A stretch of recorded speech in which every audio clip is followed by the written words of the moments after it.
Behind the closed doors of a chapel on Easter weekend, an act of unspeakable savagery. In the holiest of places, on one of the holiest of days, to one of the holiest of people. Who would do this?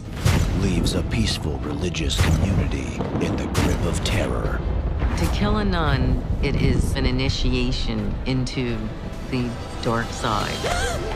And exposes hidden satanic practices. Our family put this in God's hands. He'll have the final judgment no matter what happens.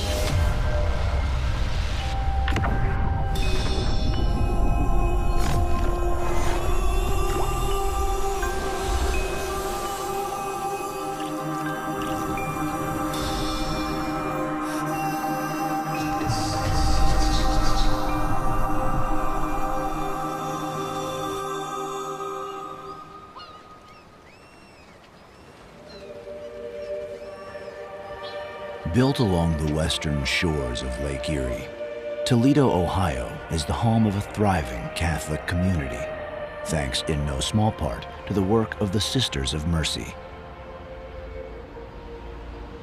At the center of the blue-collar city sits Mercy Hospital. It's been home to Sister Margaret Ann Pahl for 20 years.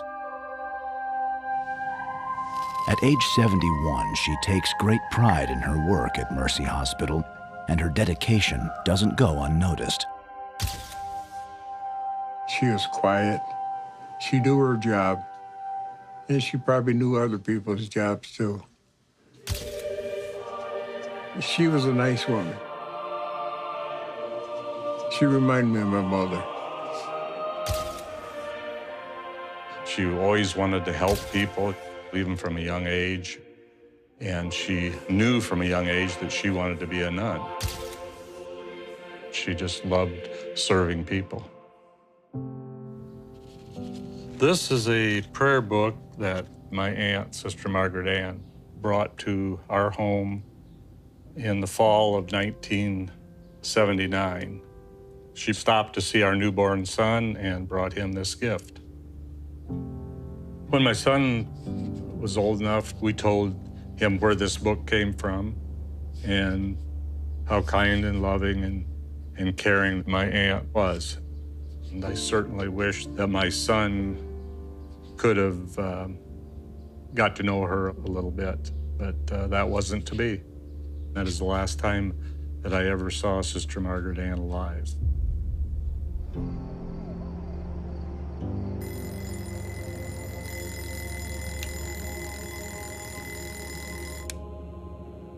In the quiet halls of Mercy Hospital, Sister Margaret readies herself for the special day's duties with a silent morning prayer. April 5th, 1980 was a Saturday. In fact, it was Holy Saturday, one of the holiest days of the year.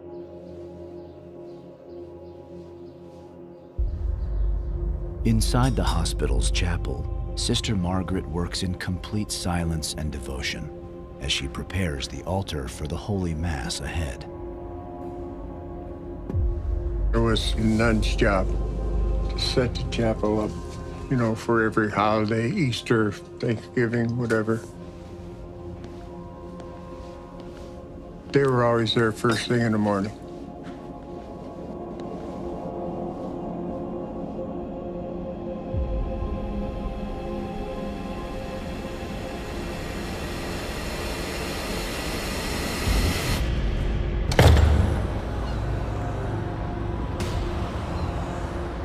For security guard Robert Wadaski, 8 a.m. marks the end of a long night shift. I always checked and stopped in to the chapel, checked to see if everything was all right. But that morning, the sacristy was locked. I figured that they were setting up for Easter Sunday and didn't want to be bothered. So I didn't pay any more attention to it. Not wanting to disturb the locked sacristy, Robert leaves the chapel and continues on with his morning rounds. Sister Madeline Marie Gordon was another one of the sisters living at the convent, and she also heads to the chapel. She looks at the altar and she says to herself, this isn't completely prepared. This is not like Sister Margaret Ann not to finish a job.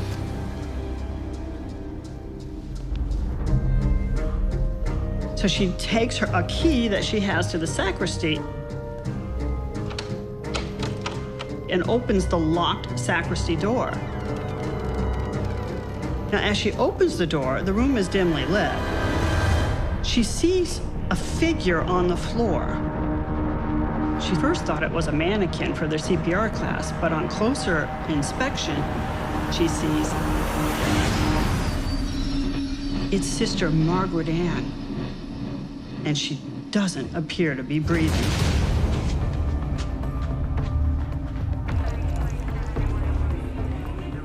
Officer Dan Dieter and Officer Davidson were a local unit that had stopped at the hospital to have breakfast. Please, you need to come. There's an emergency. They were approached by an employee who stated that someone had died in the chapel.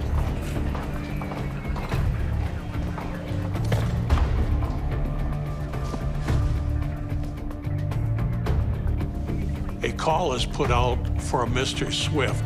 Mr. Swift was a code used by Mercy Hospital to indicate that somebody was in dire need of medical attention. When the detectives got there, the scene's already been somewhat contaminated. You've had a lot of hospital personnel trampling over it. You had a priest inside. Father Swatecki showed up and was praying over her.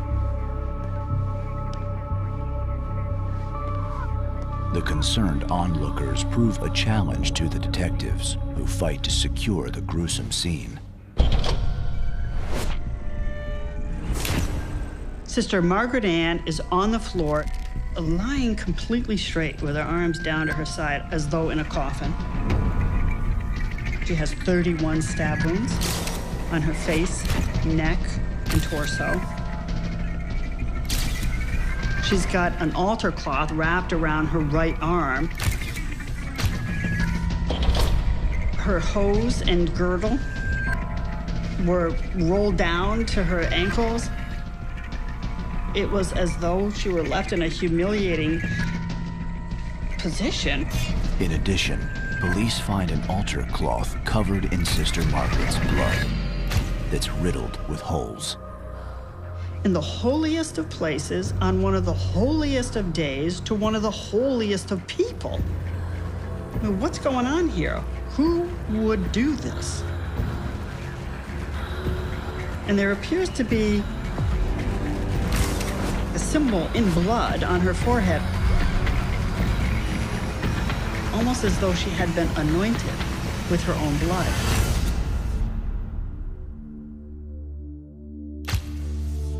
I felt bad for her, and I felt bad for myself because I could have saved her.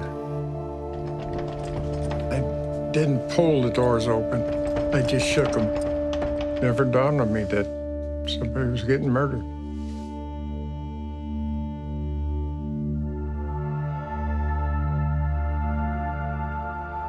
News of Sister Margaret's death immediately spreads through the hospital staff, as detectives place the entire hospital on lockdown.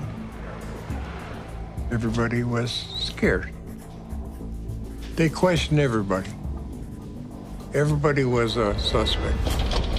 Police begin questioning Sister Madeline, who discovered the body. One thing stands out in her mind about that morning. She saw a man she didn't recognize, who was nicely dressed. It looked like he was heading to the chapel. At the time, the man seemed unremarkable to Sister Madeline, but not to police. He matches the description of a wanted serial killer who has been targeting women around Lake Erie. At the time Sister Margaret Ann was murdered, there was a serial killer in the Lake Erie area. He was dubbed the Sunday morning slasher. I mean, the Sunday morning slasher would strangle and stab. And the MO wasn't too different from what happened to Sister Margaret Ann. Since 1974, police believe the slasher may have murdered up to 40 victims, all women.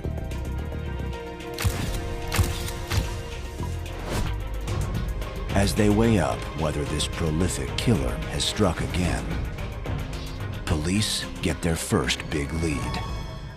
Officers Dieter and Davidson received a call from the dispatcher to leave the scene of the homicide and to report to the bus station. Our suspect was seen acting very suspicious and walking around the bus depot.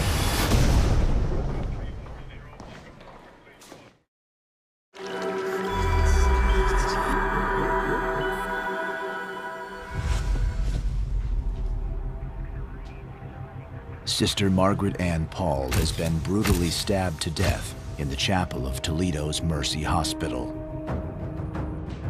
Now police are in pursuit of a suspect they believe could be a notorious serial killer operating in the Lake Erie area, known as the Sunday morning slasher. The two Toledo policemen went to try and track down this suspicious man at the Greyhound station. The killer was on the loose, and it was in close proximity to the hospital. But by the time they got there, this man who was acting strangely was gone. With their only suspect having disappeared, police now look to the autopsy to build a picture of Sister Margaret's final moments.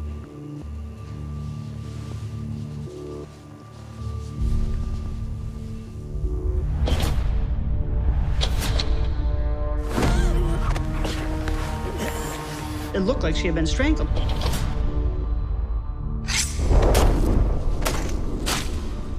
And then she had been stabbed. Some of the bones in her throat were broken because of the strangling was so hard.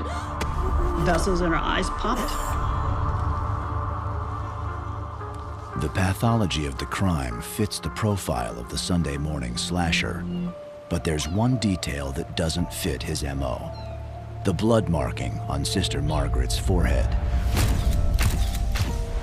And it seemed to be ritualistic almost. Sister Margaret Ann Pahl was the ideal victim for a satanic ritual murder because to kill a nun, it is the highest offering in desecrating the religion. Sort of an initiation into the dark side. 3 days after the murder, the family holds a funeral for Sister Margaret. I was a pallbearer at the funeral, and her brothers and sisters and parents were still living at that time. They were devastated. They had lost a piece of them. The grace of our Lord Jesus Christ and the love of God the Father and the community of the Holy Spirit be with you all. Before too long, a violent thunderstorm blew up. The lightning filled the chapel.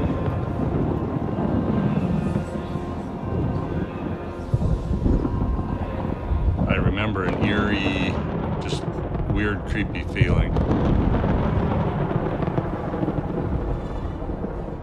The reporter made a statement in here that says, almost if preordained, the storm subsided with the end of the Mass.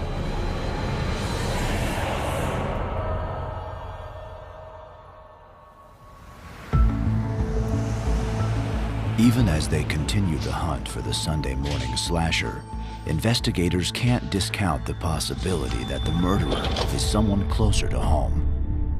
The police begin to target employees and residents inside the hospital who were familiar with the roles and routines in the hospital church. And the interviews soon pay off. A hospital worker saw something suspicious the day before Sister Margaret was murdered. A heated argument between her and one of the priests inside the chapel.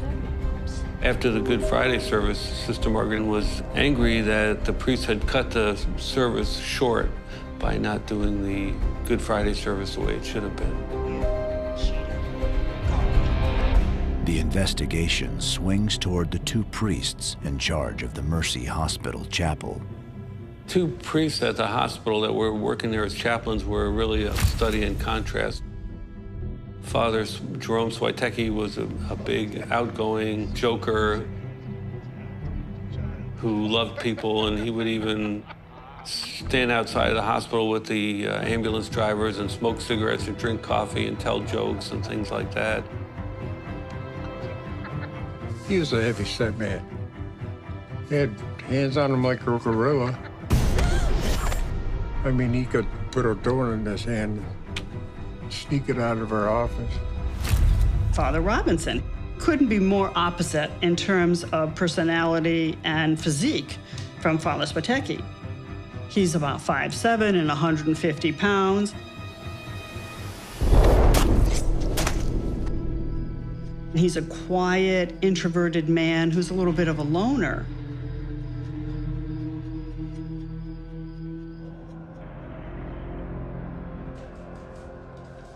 Both of the priests are called in for questioning. Father Robinson advised detectives that he was in his apartment showering at the time of the homicide. I heard my phone ring. I got out and was told that something had happened to Sister Margaret.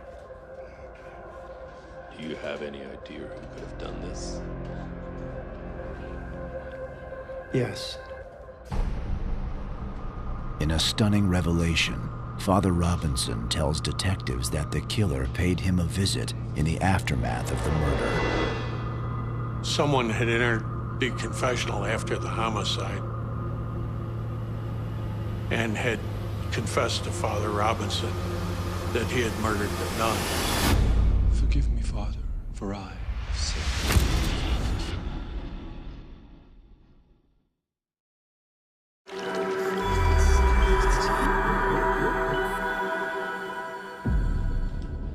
Detectives investigating the gruesome murder of Sister Margaret Ann Pahl could be on the brink of finding her killer. Days after her death, a Catholic priest claims he heard the confession of the man who murdered her. The lead detective in the case was just like, who was it? Somebody confessed to killing the nun? But when pressed for a name, I'm a priest. A confession is sacred.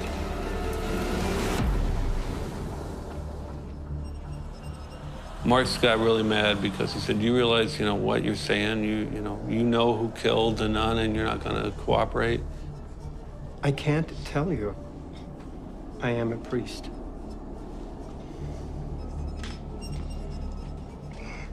Detective Marks, a practicing Catholic, is taken aback. He's like, what?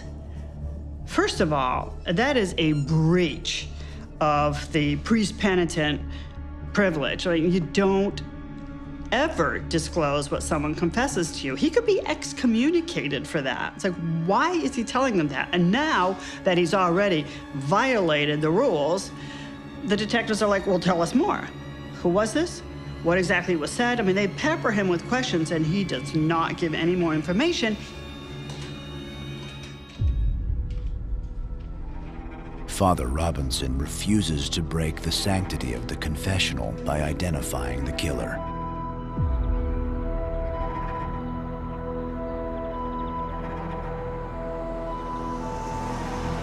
Then, as the investigation continues, Robinson suddenly reverses course. After hours of questioning, Father Robinson blurts out, Okay, it's not true. I made it up. What? What are you talking about? I just wanted this to end. I've got nothing to do with Sister Margaret's death. Once Father Robinson had fabricated the story about the confession, the detectives really began to zero in on him as a possible suspect. At that point, they decided to polygraph the priest that night.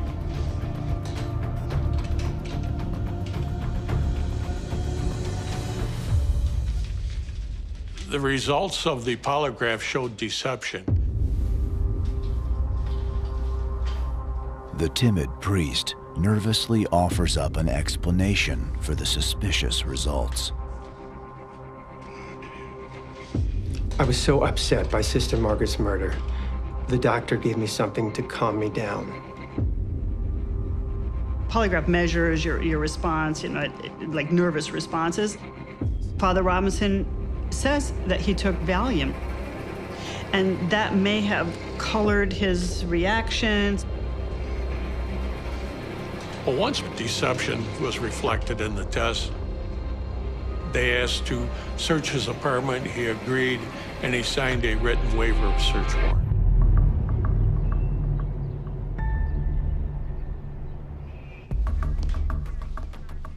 Father Robinson had a two-room apartment in Mercy Hospital just down a long hallway from the chapel where the murder occurred.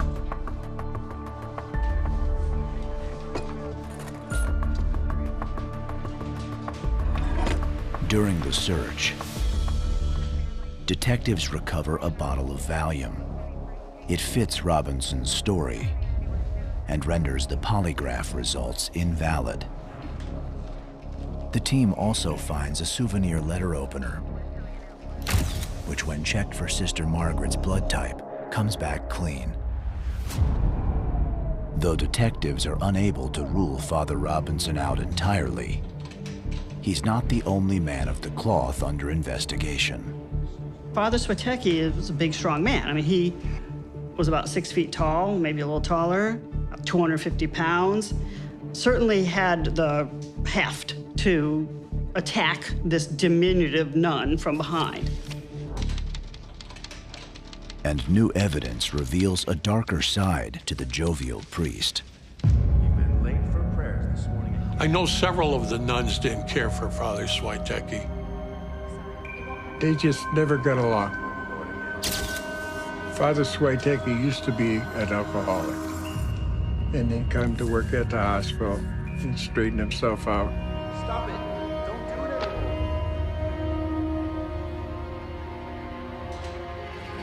Detectives call Father Swatecki in for questioning. Chris Anderson, assistant prosecutor at the time, recalls the priest's alibi. He said he was sitting in the cafeteria having a cup of coffee with several nuns during this period of time. The police questioned everybody about his alibi, but his whereabouts from the 7 a.m. in the morning till after the body was found were unknown. Investigators are confident Swatecki had ample time to kill Sister Margaret after leaving the cafeteria. So he became a suspect because of him being a much larger person and not knowing exactly where his whereabouts were all the time. Another point that interested the detectives is that Father Swatecki was at the scene before they got there. When police arrived on the scene, Father Swatecki was hovering over Sister Margaret, delivering her last rites. By the time the detectives get there, the scene's already been contaminated by Father Swatecki. Detectives wonder if this was a deliberate attempt to cover his tracks. As the two priests remain under suspicion, a breakthrough on the other side of the country throws the investigation in a new direction. Police in Texas have arrested a man named Coral Watts, who they now believe to be the Sunday morning slasher. The same serial killer who detectives first feared may be responsible for Sister Margaret's murder because of similarities to other murders he committed in the Lake Erie area. Coral Watts had been suspected in as many as 80 murders. He had been traveling around the country, and that he had been in Michigan close to the time that Sister Margaret Ann Pahl was killed. He was known to stalk his victims, and eventually strangulation and stabbing also occurred. So it was a similar MO that they were trying to track down to see if it had any relationship to the Toledo homicide. When the Toledo detectives lay eyes on the Sunday morning slasher for the first time, they come to a startling realization. Watts looks exactly like the man their witness, Sister Madeline, saw at the hospital that day. Coral Watts fit the description of that black male, so when his name came up, they were encouraged to pursue that line of investigation. Working in tandem with the Toledo authorities, detectives in Texas question Watts about Sister Margaret's murder. And he starts talking. He admits to several murders, but he says he didn't murder anyone in Toledo, let alone a nun. You could say, you know, some might be skeptical about that because why believe him? I mean, he may have killed up to 80 people. But with nothing concrete tying Coral Watts to Sister Margaret's murder, police are forced to move on.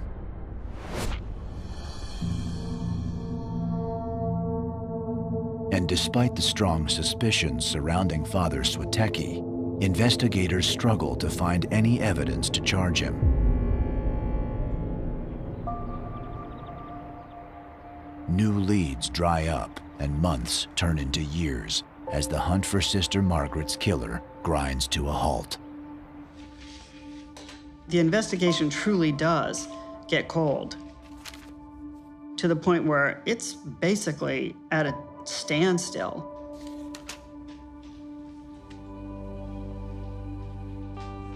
Years pass, and then decades.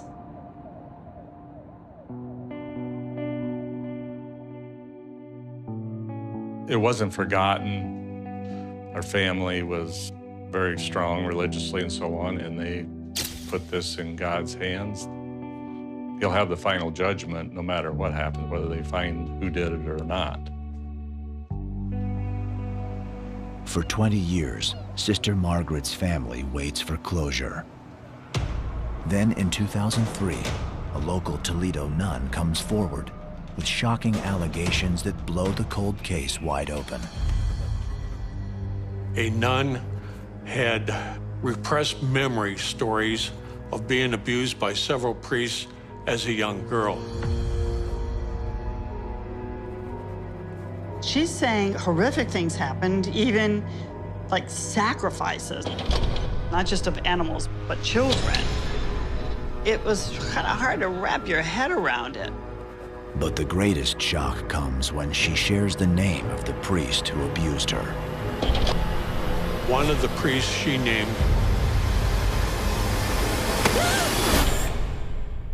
was Father Gerald Robinson.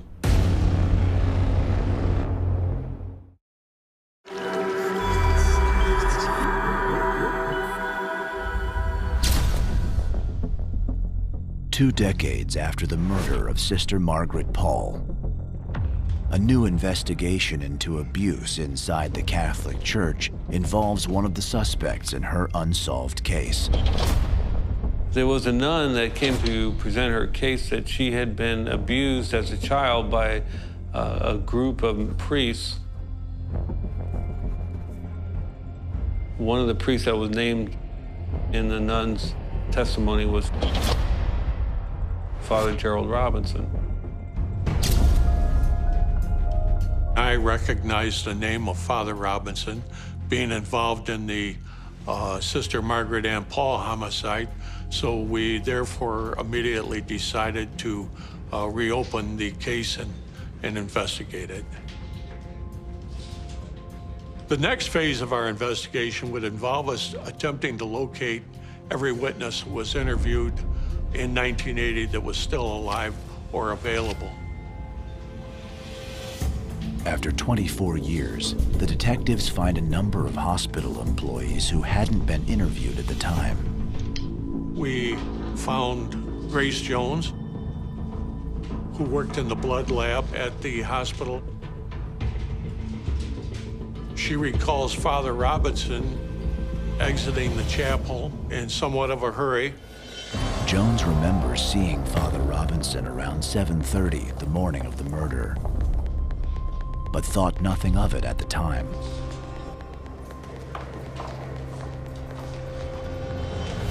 Armed with this new account, the detectives try to find out where Father Robinson was headed in such a hurry. And they do track down other people who remember by 7:35 a priest or someone in priest clothing running down the hall toward Robinson's apartment.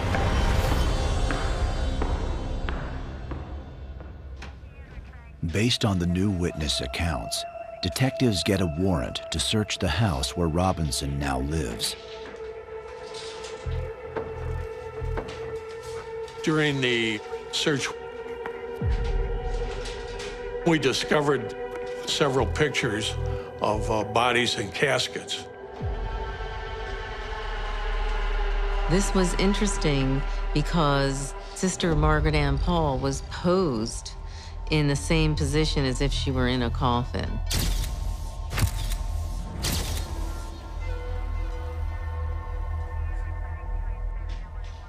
And deep in a drawer, investigators discover something even more sinister. There was a book on the occult. He has some highlighted portions that were consistent with some of the stuff that had been done to Sister Margaret Ann Pahl. The book makes reference to Black Mass and the sacrifice of an innocent on an altar.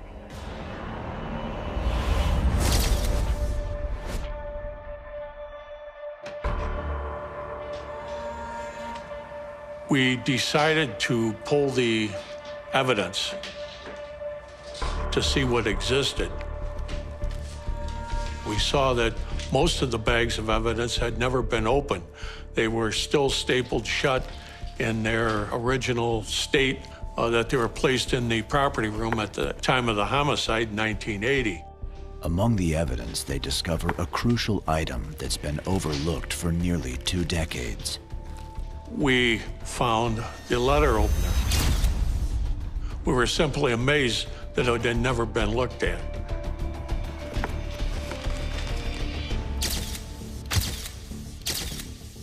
And we found the altar cloth. We decided to call in a scientific investigative unit detective by the name of Terry Kuzno. Terry Kuzno has experience in blood transfer, blood splatter evidence. One of the things that Detective Kuzno found in the altar cloth was that it had been folded, and he noticed that there were 9 puncture marks. The holes in the altar cloth were consistent with the wounds on her body. And when the cloth is unfolded and laid flat, those marks reveal a pattern that adds yet another layer of horror. And it was discovered that it was in the shape of an upside-down cross, which is one of the primary symbols of Satanism. It had been so precise that it looked like somebody had placed a cross on the altar cloth, and the killer had stabbed through the altar cloth and into her chest. The examination also reveals a link between the altar cloth and Father Robinson's letter opener. There were blood stains on the altar cloth that appeared to match the letter opener, the handle and the hilt and portions of the blade. There's only one way to prove for certain that the letter opener is the murder weapon. Match it to the stab wounds on Sister Margaret's body. But that can't be done without her family's consent. The 2 surviving sisters of Sister Margaret Ann were contacted by the police for the body to be exhumed. It upset them again, brought all these memories back again, but it had to be done. 2 decades after her burial, Sister Margaret's body is exhumed and taken to the laboratory for testing. Where stab wounds were found on the body, Dr. Barnett was able to take the letter opener and gently insert it in these areas in our presence.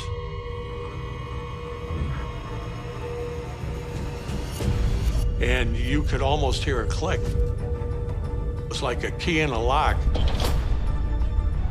We, at this point, decided to arrest Father Robinson for the murder of Sister Margaret Pahl.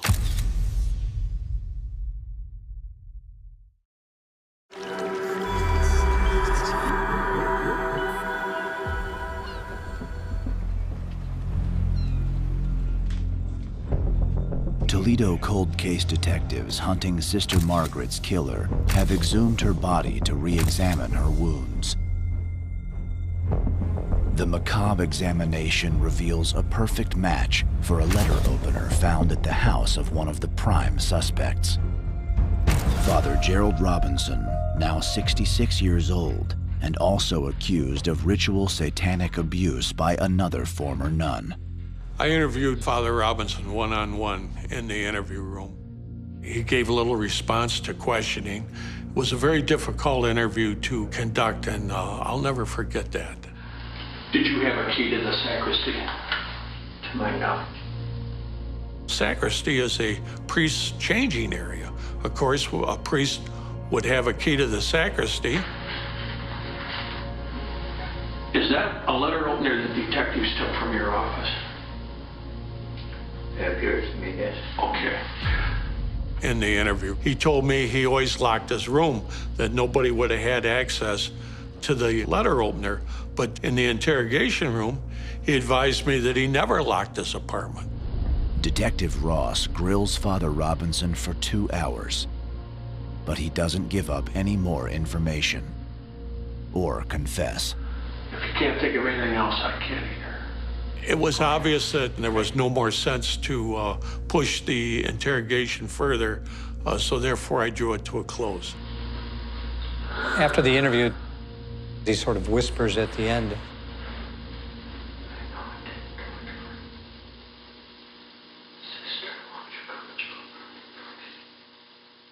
It's like he's talking to Sister Margaret Ann Pahl, urging her to come back to clear him. I got a phone call from my mother telling me that she had just seen it on TV, that they had made an arrest. It was just beyond belief. It was shocking. I covered the murder trial of Father Gerald Robinson. A priest accused of killing a nun was enough to grab the nation's attention. In order for the prosecution to prevail in this case, they're going to have to convince 12 jurors that Father Robinson took his letter opener from his quarters and basically ambushed this nun. And over the course of the next 2 weeks, you will hear the evidence, and you will be convinced that this defendant, on April 5th, 1980, purposely caused the death of Sister Margaret Ann Pahl. I attended the trial every day. Something that really surprised me at the trial was Father Robinson's demeanor. He was virtually motionless and expressionless. It almost appeared that maybe he was drugged or something. The horrifying details of the murder still have the power to shock everyone in the courtroom, even 20 years later. Some of the satanic ritualistic points that they brought out at the trial, where she was anointed on her forehead with her own blood, which is a satanic sign, and that she was covered with an altar cloth, making the victim an altar. It's just unbelievable. Will the defendant rise? Will the jury find the defendant guilty of murder? Father Robinson is sentenced to life in prison. I was shaking after hearing the verdict. Just never dreamed that after all those years that all this evidence would come out, that there would be an arrest, but on top of that, that there would be a conviction. We felt vindicated after the verdict was read, and all the hours and the hard work by the prosecutors and the police department and our cold case squad, everything came together. In 2014, Father Robinson dies in custody in Columbus, Ohio, after serving only 15 years. He remained a priest until the time of his death and never admitted killing Sister Margaret. It just haunts me. And I'm sure it haunts a lot of people who are familiar with this story. To take a person like Sister Margaret Ann that devoted her whole life to people in the church and to be brutally murdered by a supposed man of God.